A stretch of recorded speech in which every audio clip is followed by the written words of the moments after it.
Татьяна и Анатолий прожили вместе 25 лет. Четверть века. Солидный срок, за который чужие люди обычно становятся родными. Но в их случае все произошло с точностью да наоборот. Они стали чужими под одной крышей. Их брак давно превратился в формальность, удобное сосуществование двух людей, которых связывала лишь привычка и совместно нажитое имущество. У каждого была своя территория в их просторной квартире. Татьяна занимала спальню и кабинет, Анатолий — гостиную, переоборудованную под спальню, и лоджию, где он любил проводить вечера, куря и разглядывая огни большого, безымянного города за окном. Они почти не разговаривали. Случайные фразы о бытовых нуждах, дежурные вопросы о здоровье — вот и весь их диалог за день, а порой и за несколько дней. Их отношения напоминали старую заброшенную дорогу, когда-то оживленную и полную жизни, теперь заросшую сорняками равнодушия и покрытую пылью молчания. Их ночи проходили раздельно. Две спальни, два мира, никак не соприкасающихся друг с другом. Когда-то давно они засыпали в объятиях, делились снами и планами, чувствовали тепло и близость. Теперь же каждый искал утешения в одиночестве, в своих мыслях, в полудреме, под тихий звук работающего телевизора. Их тела разучились помнить прикосновения друг друга, их сердца биться в унисон. Со стороны могло показаться, что у них тихая, спокойная жизнь. Благополучная семья со стажем.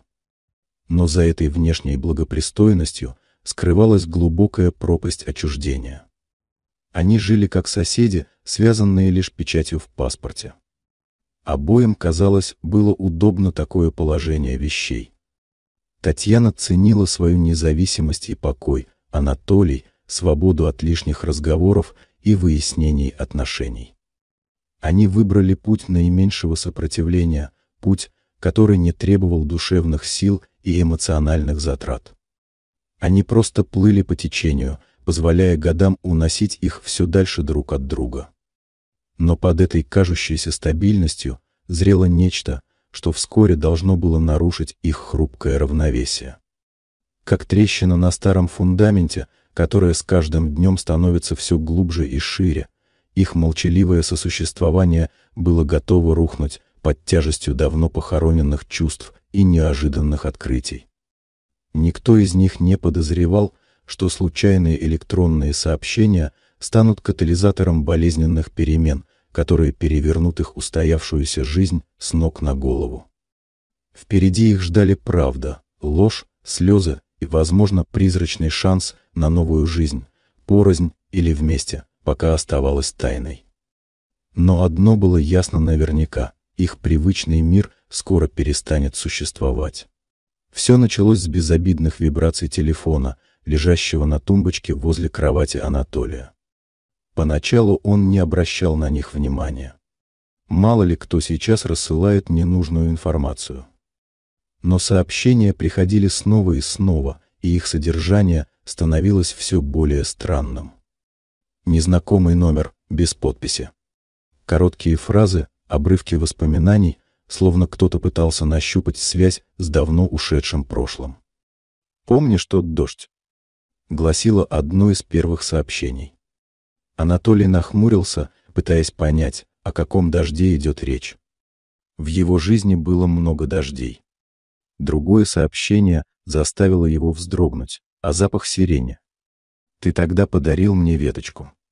Сирень. Это было так давно. Он действительно дарил кому-то сирень. Но кому? Сообщения продолжали поступать в течение нескольких дней. Они будили в нем смутные воспоминания о юности, о первой любви, о беззаботных временах, когда мир казался таким простым и понятным.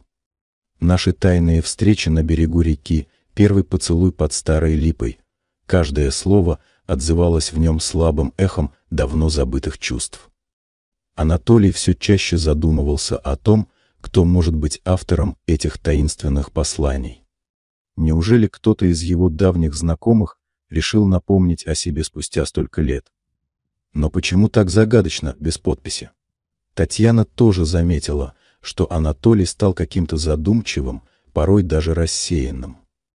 Он чаще уходил с телефоном в другую комнату, его лицо во время чтения сообщений становилось то рассеянным мечтательным, то встревоженным. В их доме и без того царила атмосфера недосказанности, но теперь она стала еще более напряженной. Татьяна, у которой за 25 лет брака выработался инстинкт самосохранения и подозрительность, начала невольно следить за мужем. Ее собственная жизнь в последнее время казалась ей какой-то пресной и однообразной. Работа, дом, редкие встречи с подругами — все шло по накатанной колее, без ярких событий и эмоциональных всплесков. И вдруг эти странные изменения в поведении Анатолия. Ее сердце кольнула неприятная догадка. Неужели у него кто-то появился? Роман на стороне. Эта мысль, словно ядовитый цветок, начала распускаться в ее сознании, отравляя и без того непростые отношения с мужем. Татьяна решила действовать. Сначала она попыталась незаметно заглянуть в его телефон, но Анатолий всегда был осторожен и прятал его. Тогда она стала наблюдать за ним. Она замечала его долгие взгляды в экран, его тайные улыбки, его нервозность, когда приходило очередное сообщение. Однажды вечером он задержался на работе, сославшись на срочное совещание. Татьяна позвонила его коллеге под благовидным предлогом и узнала, что никакого совещания не было. Ее подозрения усилились. Она чувствовала, как внутри нее нарастает глухое раздражение и обида. Если у него действительно кто-то есть, то это было предательством после стольких лет совместной жизни, пусть даже и такой формальной. Однажды, когда Анатолий принимал душ, Татьяна, рискуя быть пойманной, быстро взяла его телефон, лежавший на тумбочке в гостиной. Она знала его пароль, он никогда его не менял. Ее пальцы дрожали, когда она открывала папку с сообщениями. Незнакомый номер. Длинная переписка. Сердце бешено колотилось в груди. Она начала быстро пролистывать сообщения, пытаясь найти хоть какую-то зацепку, хоть какое-то имя. И тут ее взгляд зацепился за одну фразу. Фразу, которая словно ледяной нож вонзилась ей в сердце. Как жаль, что тогда все так закончилось. Мы могли бы быть счастливы. Подпись отсутствовала, но Татьяна вдруг все поняла. Ее охватила волна ледяного ужаса и горькой обиды. Она узнала этот стиль общения, эти интимные намеки, эти недосказанности. Она знала, кто писал эти сообщения. Это была ее младшая сестра, Алена. Сестра, с которой она не разговаривала 11 долгих лет. Алена. Это имя, словно давняя заноза, отозвалось в сердце Татьяны острой болью. 11 лет молчания, 11 лет обид и взаимных упреков, воздвигших между ними непреодолимую стену. И теперь эта стена рушилась, обнажая неприглядную правду. Правда оказалась еще горче и неожиданнее, чем Татьяна могла себе представить. Она вспомнила те далекие времена, когда они были молодыми. Татьяна, старшая сестра, всегда ответственная и серьезная, Алена, младшая, озорная и беззаботная. Между ними всегда существовала особая связь, несмотря на разницу в характерах. Они делились секретами, поддерживали друг друга, были не просто сестрами, а лучшими подругами. А потом появился Анатолий. Татьяна познакомилась с Анатолием еще до Алены. У них был короткий, ни к чему не обязывающий роман. Первая юношеская влюбленность, полная романтических встреч и несбыточных мечтаний. Но что-то между ними не сложилось. Возможно, их характеры были слишком разными, возможно, они были слишком молоды и неопытны. Вскоре их пути разошлись без скандалов и громких расставаний. Татьяна быстро забыла об этом мимолетном увлечении, сосредоточившись на учебе и карьере. А через несколько лет судьба снова свела ее с Анатолием, уже повзрослевшим и, как ей казалось, более серьезным. Вскоре они поженились. О том, что между Анатолием и Аленой был роман, Татьяна узнала случайно, спустя несколько лет после свадьбы. Какая-то общая знакомая мимоходом упомянула об их бурной юности. Татьяна тогда не придала этому значения. Это было давно до нее. Прошлое осталось в прошлом. Но теперь, читая эти сообщения, она понимала, что ошиблась. Для Анатолия это прошлое, оказывается, так и не ушло. Алена была на 5 лет младше Татьяны. Когда у старшей сестры начался роман с Анатолием, Алена была еще совсем юной. Возможно, именно мимолетное увлечение сестры и стало началом ее собственных чувств к этому мужчине. Молодая, впечатлительная, она могла видеть в Анатолии некоего героя, недоступного и желанного. Их роман, судя по обрывочным воспоминаниям в сообщениях, был коротким и тайным. Возможно, он вспыхнул уже после того, как отношения Татьяны и Анатолия закончились в первый раз. Или, что еще больнее, параллельно с ними. Татьяна не знала и боялась узнать правду. Но теперь все вставало на свои места. Тайные улыбки Анатолия, его задумчивость, эти странные сообщения, полные ностальгии по прошлому. Он никогда не забывал Алену. И теперь, спустя столько лет, их связь возобновилась. И не просто связь.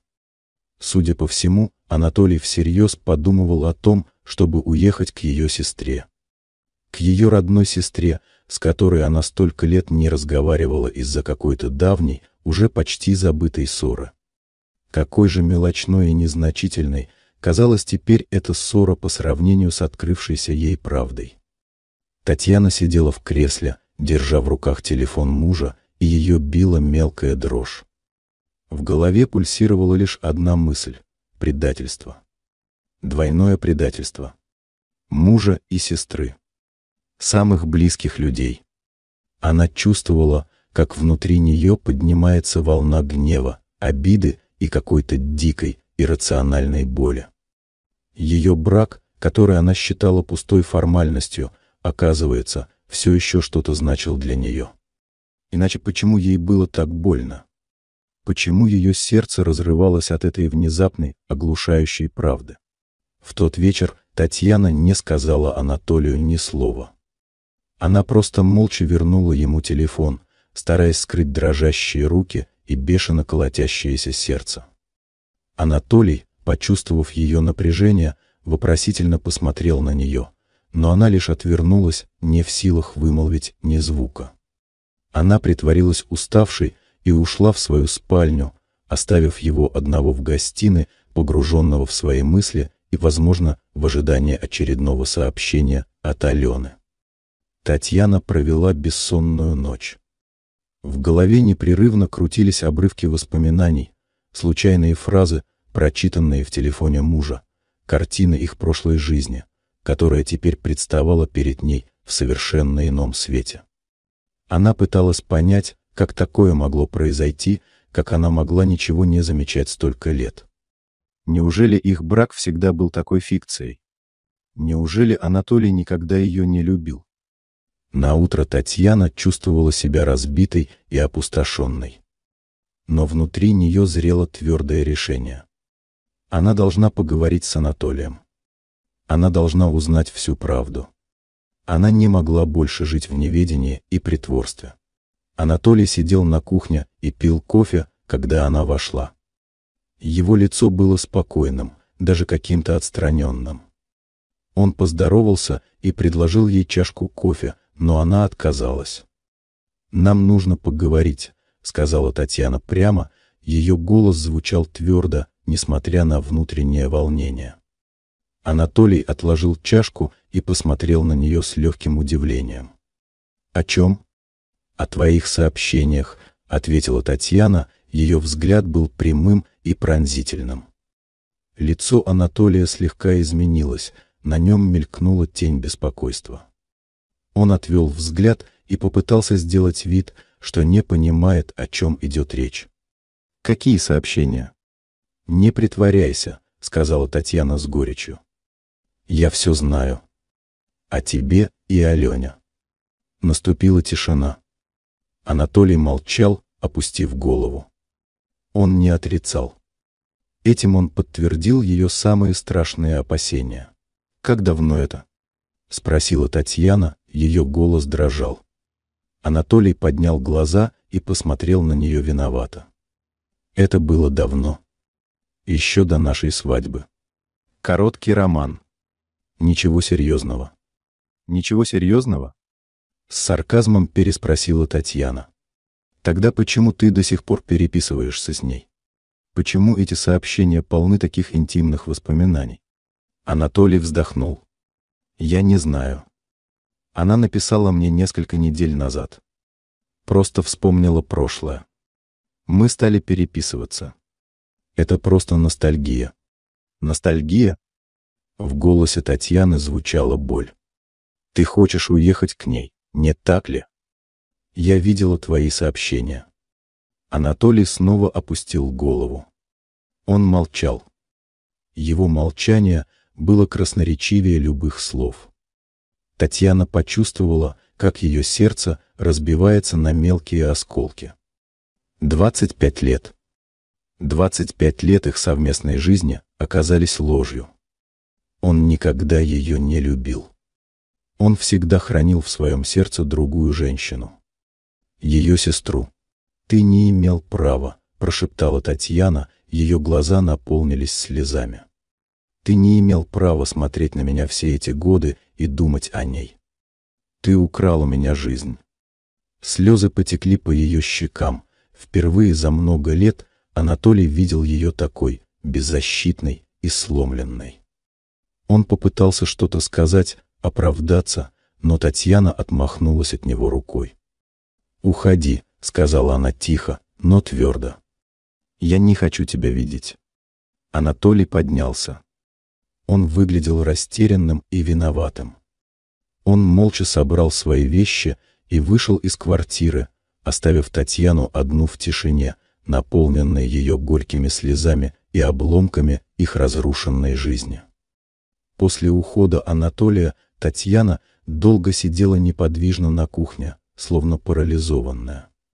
Слезы текли по ее щекам, не встречая никакого сопротивления. Это были слезы не только обиды и боли, но и какого-то глубинного разочарования в самой себе. Как она могла быть такой слепой? Как могла не замечать, что живет рядом с чужим человеком? Их брак, казавшийся ей просто удобным сосуществованием, на самом деле был построен на лжи и недосказанности. И она была частью этой лжи, добровольно закрывая глаза на очевидное. Квартира без Анатолия казалась еще больше и холоднее. Исчез его привычный утренний кашель, не гремела посуда в гостиной по вечерам, не доносился запах табака с лоджии. Тишина стала оглушающей, давящей. Татьяна бродила по комнатам, словно призрак, прикасаясь к вещам, которые когда-то принадлежали ему. Его книги на полках, его любимое кресло в гостиной, его старая рубашка, забытая на спинке стула. Каждый предмет напоминал ей о прожитых годах, о несбывшихся надеждах, о разрушенных иллюзиях. Впервые за долгое время она взглянула на себя в зеркало. Усталое, осунувшееся лицо, покрасневшие от слез глаза, седые пряди, выбившиеся из прически.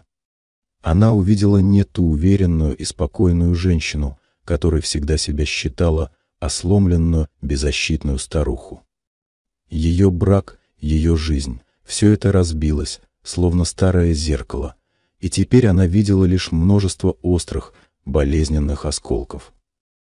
Прошли дни, наполненные пустотой и молчанием. Татьяна почти не ела, плохо спала. Она то и дело возвращалась к воспоминаниям, пытаясь найти хоть какой-то смысл в произошедшем. Она перебирала в памяти их совместные годы, и теперь каждый момент, каждая мелочь казалась ей пронизанной ложью. Его редкие комплименты, его формальные проявления заботы, его отстраненность и молчаливость — все это теперь обрело новый, горький смысл. Он никогда ее не любил. Он просто привык к ней. А его сердце всегда принадлежало другой женщине, ее сестре. Однажды утром, проснувшись, Татьяна почувствовала не только боль, но и странное облегчение. Буря внутри нее постепенно утихла, уступив место холодной пустоте. Все кончено. Их брак окончен. Анатолий ушел. Что же? Значит, так тому и быть. Она больше не хотела жить в обмане. Она больше не хотела делать вид, что все хорошо, когда ее душа разрывалась на части. Она встала, умылась и вышла на кухню. Впервые за несколько дней она почувствовала голод. Она сварила себе кофе и села за стол. Смотря в окно на просыпающийся город, она вдруг подумала о будущем. Что ее ждет дальше? Одинокая старость в пустой квартире? Или есть еще какой-то шанс на новую жизнь? Страх и неуверенность сковали ее сердце. Но где-то глубоко внутри забрезжила слабая искорка надежды. Надежды на то, что после разрушения старого может возникнуть что-то новое, пусть и неизвестное.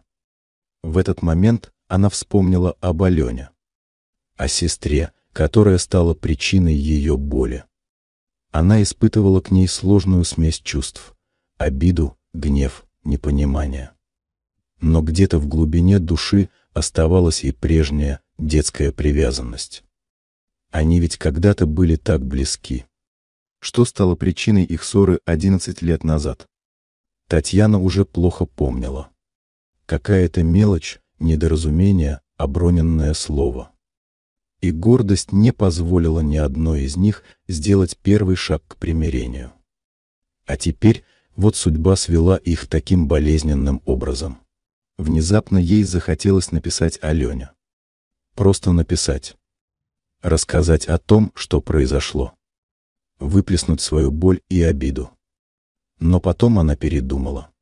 Что толку? Слова сейчас ничего не изменят. Время покажет. Время все расставит на свои места. Или нет. Татьяна отпила глоток кофе и посмотрела на свое отражение в оконном стекле. В ее глазах больше не было слез. Только усталость и какая-то новая, холодная решимость. Она должна жить дальше. Прошло полгода. 6 долгих месяцев, наполненных тишиной и одиночеством. Анатолий не пытался вернуться.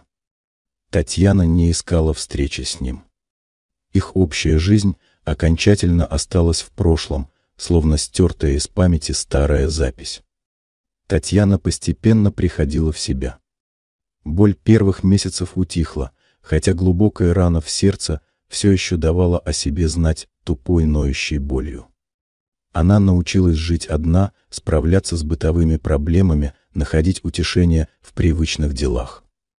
Работа по-прежнему занимала большую часть ее времени, а вечера она проводила за чтением книг или просмотром телевизора. Редкие звонки от подруг скрашивали ее одиночество. Она старалась не думать об Алене. Воспоминания о предательстве сестры причиняли слишком сильную боль. Она заблокировала ее номер телефона, удалила ее страницу из социальных сетей. Она хотела вычеркнуть ее из своей жизни так же, как когда-то Алена вычеркнула ее из своей. Но прошлое не отпускало. Иногда в тихие вечера, когда воспоминания накатывали особенно сильно, Татьяна невольно думала о сестре. Что с ней сейчас? Как сложилась ее жизнь? Она представляла себе ее лицо, ее смех, их детские игры. И тогда обида уступала место какой-то щемящей тоске по утраченной близости. Однажды утром в ее почтовом ящике она нашла письмо. Обычный бумажный конверт, написанный от руки адрес. Ее сердце забилось быстрее, когда она узнала почерк. Это было письмо от Алены. С дрожащими руками Татьяна вскрыла конверт. Несколько листов, исписанных знакомым почерком. Она начала читать. Алена писала о том, что произошло. О ее мимолетном романе с Анатолием много лет назад. О том, что это была ошибка, глупость молодости. О том, что она никогда не хотела причинять Татьяне боль. Она писала о том, что после ухода Анатолия она его не приняла. Она поняла, что их прошлое осталось в прошлом, и вернуться к нему невозможно. Она почувствовала, что не может разрушить чужую семью, пусть даже и такую формальную. Алена писала, что сожалеет о том, что между ними произошло 11 лет назад. Она признавала свою вину в их ссоре. Она писала, что скучает по Татьяне, по их общему прошлому, по их сестринской близости. В конце письма Алена написала: «Таня, я знаю, что ты, возможно, никогда меня не простишь. Но если ты захочешь, приезжай. Мы можем поговорить». Впервые за 11 лет. Татьяна сидела, держа в руках письмо, и слезы снова навернулись на ее глаза. Но это были уже другие слезы. Не слезы обиды и боли, а слезы надежды и прощения. Она долго думала над письмом. Она вспоминала свое детство, их с Аленой неразрывную связь, их общие тайны и радости. Несмотря на все, что произошло, она понимала, что ее сестра тоже страдала. Она тоже допустила ошибку. И теперь она просила о прощении. Татьяна встала и подошла к окну. За ним шумел весенний город. В ее душе боролись страх и надежда. Страх перед новой встречей, перед старыми обидами, которые могут всплыть наружу. И надежда на то, что они смогут поговорить, понять друг друга, возможно, даже восстановить их утраченные отношения.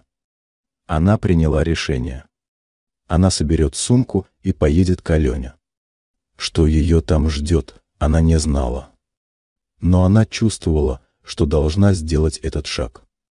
Должна попытаться. Сборы были недолгими. Татьяна сложила в небольшую дорожную сумку самые необходимые вещи.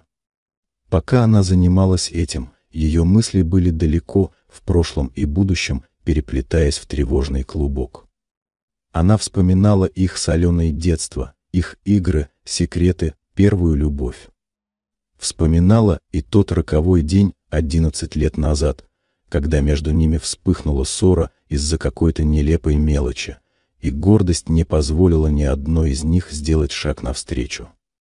Теперь эта давняя обида казалась такой незначительной по сравнению с тем, что произошло потом. В ее глазах отражались страх и надежда. Страх перед встречей с сестрой после стольких лет молчания, страх перед возможностью вновь пережить боль предательства. И надежда на то, что они смогут поговорить по душам, понять друг друга и, возможно, восстановить их разорванную связь. Поездка выдалась утомительной. Татьяна смотрела в окно на мелькающие пейзажи, но почти ничего не видела. Ее мысли были заняты предстоящей встречей. Как отреагирует Алена, когда увидит ее? Что она скажет? Сможет ли Татьяна простить ее? Сможет ли она простить Анатолия? Эти вопросы без конца крутились в ее голове, не находя ответов. Наконец, автобус прибыл на станцию. Татьяна вышла на перрон, оглядываясь по сторонам. Она не знала, как выглядит сейчас Алена, прошло так много времени. Но вдруг она увидела ее. Алена стояла немного поодаль, с напряженным лицом и тревожным взглядом. Она стала старше, в ее волосах появилась седина, но Татьяна безошибочно узнала ее родные черты.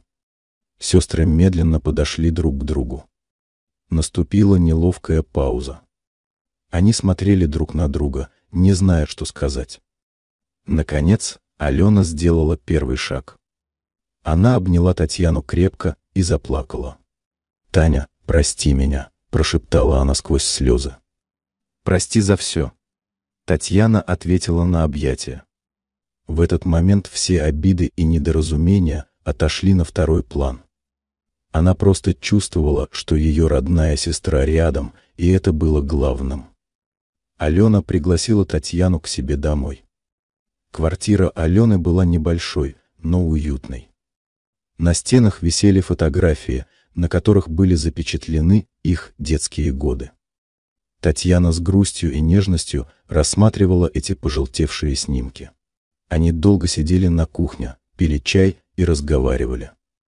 Говорили обо всем, о прошлом, о настоящем, о будущем. Алена рассказала о своей жизни после их ссоры, о своем неудачном браке, о своих переживаниях. Татьяна слушала ее внимательно, стараясь понять и простить. И тут Алена сказала то, чего Татьяна никак не ожидала. «Таня, тут еще кое-кто хочет с тобой поговорить». И она кивнула на дверь в соседнюю комнату. Татьяна непонимающе посмотрела на сестру. Кто еще мог быть здесь? И тут из комнаты вышел Анатолий. Татьяна замерла от неожиданности. Она думала, что приехала поговорить только с сестрой. Видеть Анатолия здесь было для нее полным сюрпризом. На ее лице отразились замешательство и растерянность. Анатолий смотрел на нее виновато. Алена пояснила: «После твоего отъезда он приходил ко мне. Мы разговаривали. Он сказал, что очень хочет попросить у тебя прощения». Татьяна стояла как вкопанная, не в силах вымолвить ни слова. Видеть Анатолия в квартире Алены было для нее полной неожиданностью. Ее мысли метались, пытаясь осмыслить происходящее. Зачем он здесь? Что он хочет сказать? Анатолий сделал шаг вперед. Его лицо выражало искреннее раскаяние. «Таня», — сказал он тихо, его голос звучал виновато. «Я очень рад, что ты приехала». Алена деликатно вышла из комнаты, оставив их наедине. Наступила напряженная тишина. Татьяна смотрела на Анатолия, и в ее глазах смешались удивление, обида и какое-то болезненное любопытство. «Зачем ты здесь, Анатолий?» Наконец спросила Татьяна, ее голос был холодным и отстраненным. «Я хотел попросить у тебя прощения», — ответил он, опустив голову. «За все, что произошло. Я понимаю, что причинил тебе много боли». Татьяна молчала, не зная, что ответить. Она не ожидала этой встречи. Она не была готова к этому разговору. Анатолий поднял глаза и посмотрел на нее с мольбой. «Таня, я знаю, что мои слова ничего не изменят. Но я должен это сказать. Я был глуп. Я был эгоистичен. Я совершил большую ошибку». «Ты не просто совершил ошибку, Анатолий», — сказала Татьяна с горечью. «Ты предал меня. Ты предал нашу жизнь». «Я знаю», — вздохнул он. «И мне очень жаль. Поверь мне, я никогда не хотел причинять тебе боль. Но так получилось». «Как получилось?» — с сарказмом переспросила Татьяна. «Ты 25 лет жил со мной, думая о другой женщине. Как это могло просто получиться?» Анатолий снова опустил голову. «Я долгое время жил прошлым. Вспоминал наши отношения с Аленой в юности. Это было такое яркое, такое беззаботное время. Я никогда этого не забывал. А потом я встретил тебя, мы поженились, и жизнь пошла своим чередом. Я привык к тебе, Таня. Ты стала частью моей жизни. Но той юношеской страсти уже не было». «Привык?» В голосе Татьяны зазвучала боль. «Ты просто привык? И поэтому ты все это время смотрел на меня и видел ее?» «Нет, Таня», — возразил Анатолий. «Это не так. Я ценил тебя. Я уважал тебя. Но той любви, которая должна быть между мужем и женой, не было уже давно.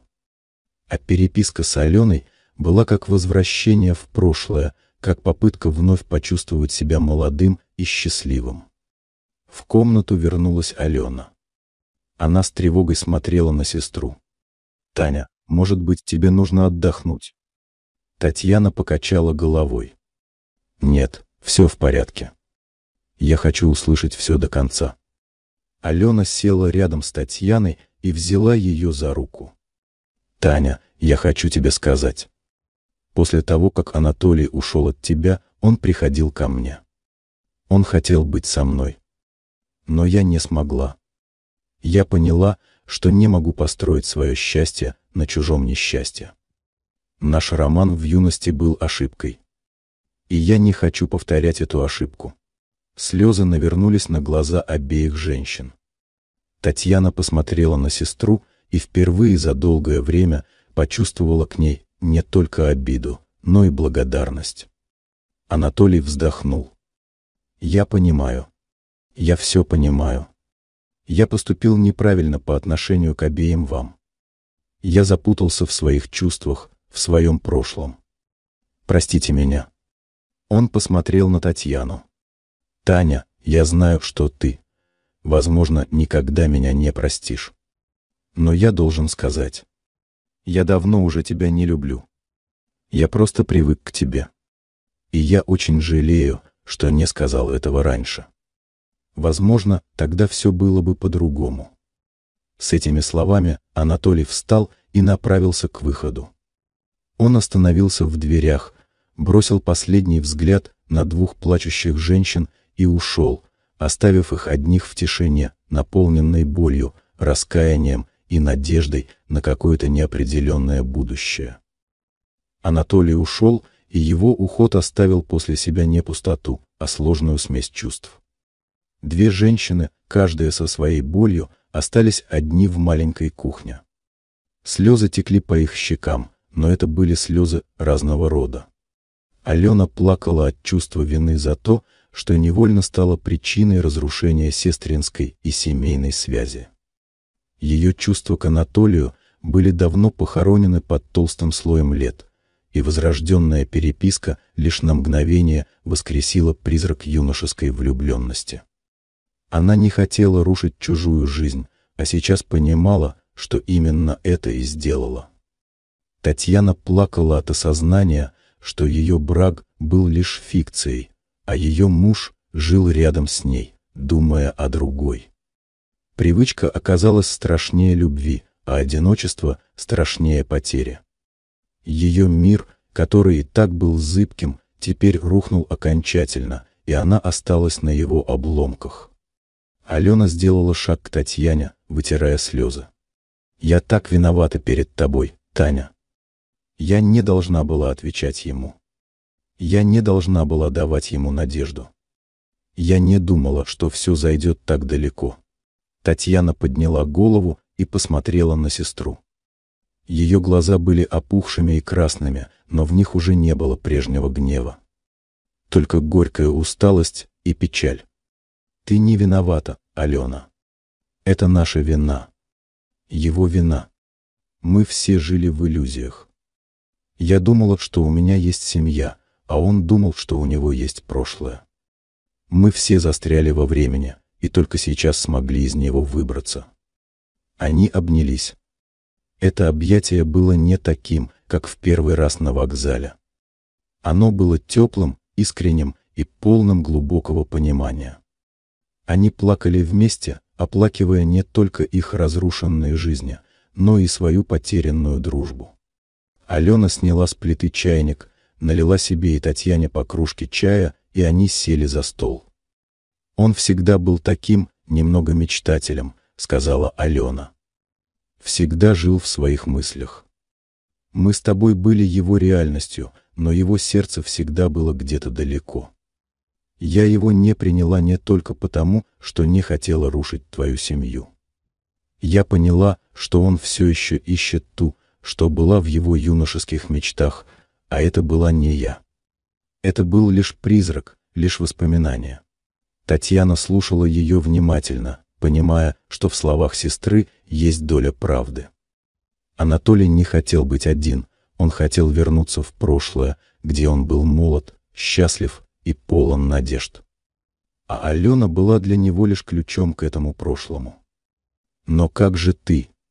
Что ты будешь делать теперь? спросила Алена, глядя на сестру. «Я не знаю», — честно призналась Татьяна. «Я думала, что знаю, что ждет меня впереди, но теперь все изменилось. Но одно я знаю точно. Я больше не буду жить прошлым. Я больше не буду жить в обмане.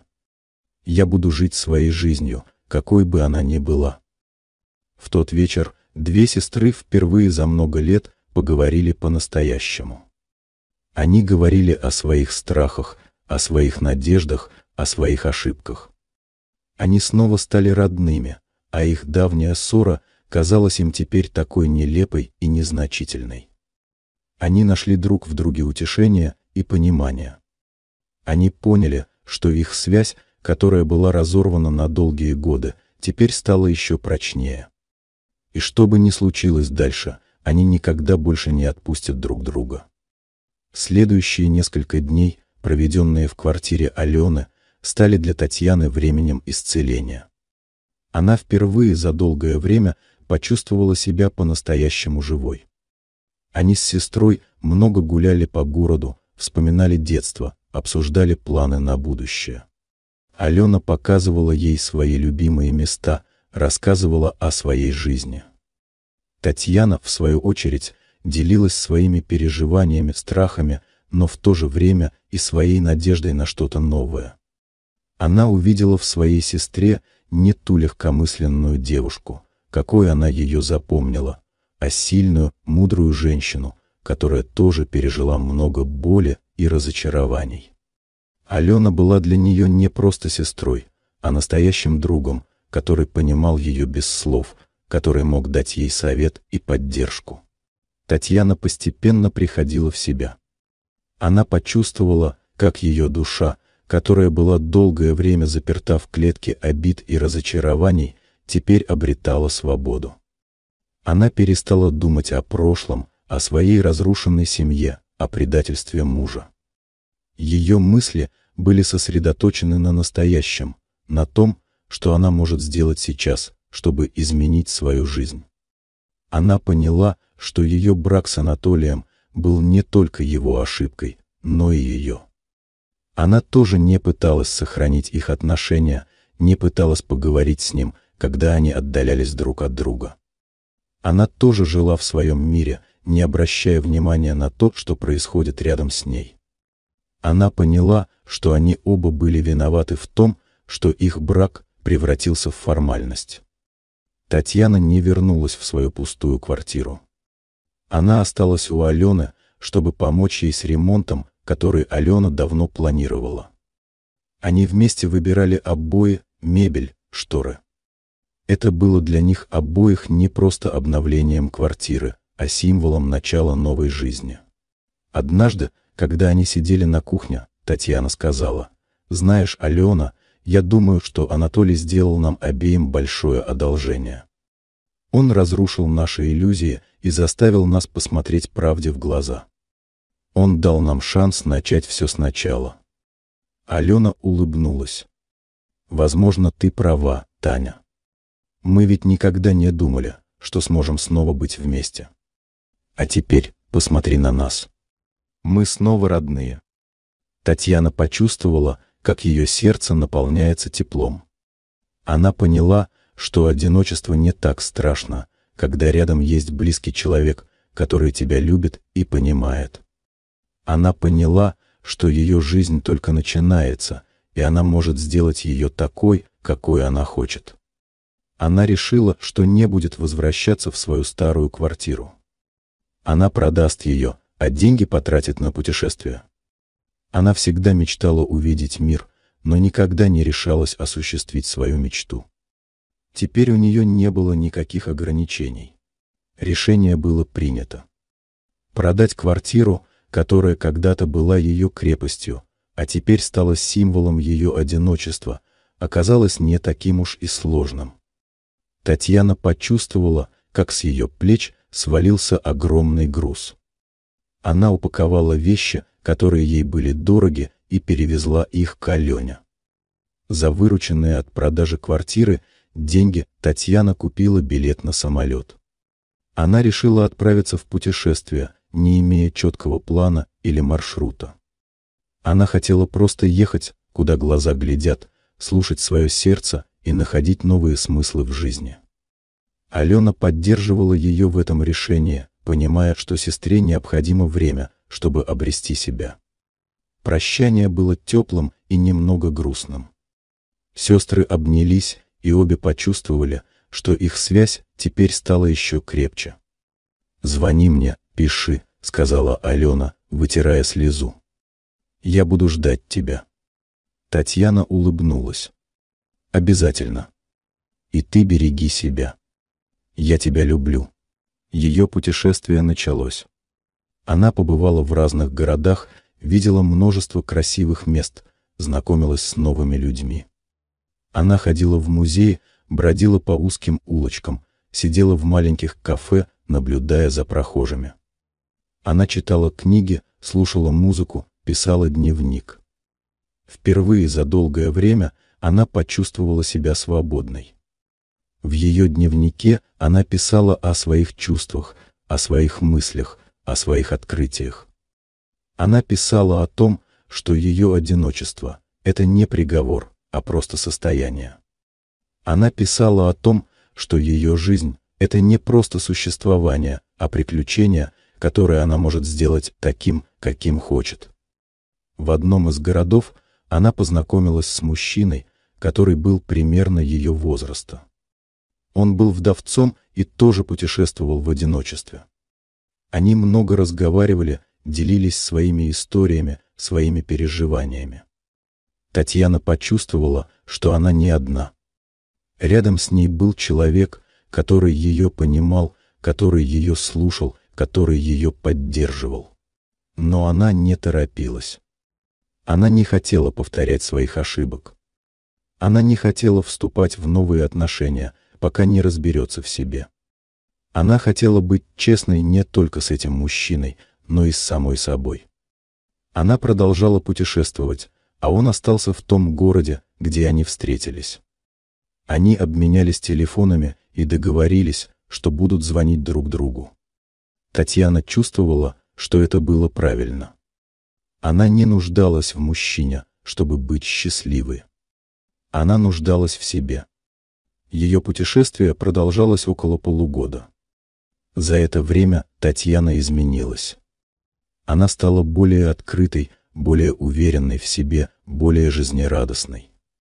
Она поняла, что жизнь — это не только боль и разочарование, но и радость, и счастье, и новые возможности.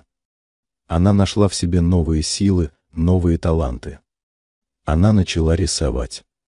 Она рисовала пейзажи, которые видела, людей, с которыми она знакомилась, свои чувства, свои эмоции. Ее картины были яркими, полными жизни и света. Она поняла, что ее брак с Анатолием был не просто ошибкой, а уроком. Уроком, который научил ее быть сильной, быть самостоятельной, быть счастливой. Уроком, который открыл ей глаза на то, что она — это не просто жена, не просто домохозяйка, а человек, у которого есть свои мечты, свои желания, свои таланты. Она вернулась в свой родной город, но не в свою старую квартиру, а к Алене. Сестры снова были вместе. Они жили в маленькой, но уютной квартире, которая была наполнена их смехом, их разговорами, их воспоминаниями. Татьяна нашла работу в небольшой художественной галерее. Она стала не просто продавцом картин, а человеком, который мог поделиться своими знаниями, своей любовью к искусству с другими людьми. Она была счастлива. Она чувствовала, что она нашла свое место в жизни. Однажды вечером, когда они сидели на кухне, Алена спросила: «Таня, а что с Анатолием? Ты что-нибудь о нем знаешь?» Татьяна улыбнулась. «Нет. Я не знаю, и я не хочу знать. Его жизнь — это его жизнь. Моя жизнь — это моя жизнь. И я не хочу, чтобы наши пути пересекались снова. Я его простила, Алена. Я простила его за все. Но я не хочу, чтобы он был частью моей жизни». Алена кивнула. Она понимала сестру. Она тоже простила Анатолия, но не хотела, чтобы он был частью ее жизни. Они обе поняли, что их прошлое осталось в прошлом, и что они должны жить настоящим. Жизнь Татьяны и Алены снова вошла в привычное русло, но это было уже совершенно другое русло. Их дни были наполнены теплом, доверием и поддержкой. Они стали не просто сестрами, а самыми близкими подругами.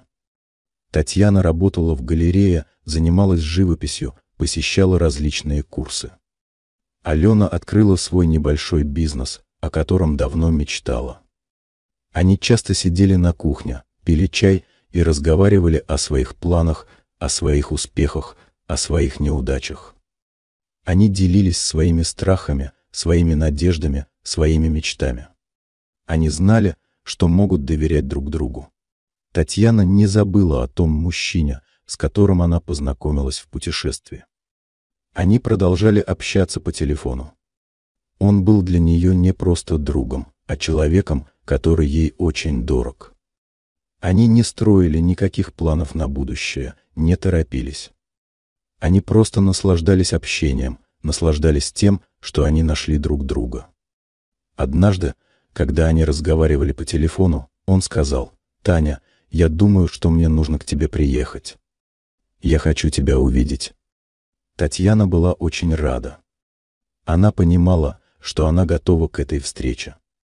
Она готова к новым отношениям. Она готова к новой жизни. Она сказала об этом Алене, и та ее поддержала. «Таня, ты заслуживаешь счастья. Ты заслуживаешь любви. И не бойся.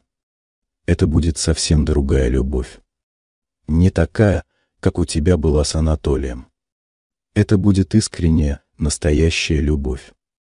Татьяна улыбнулась. Она верила сестре. Она верила в себя. Она верила в то, что ее ждет впереди что-то очень хорошее.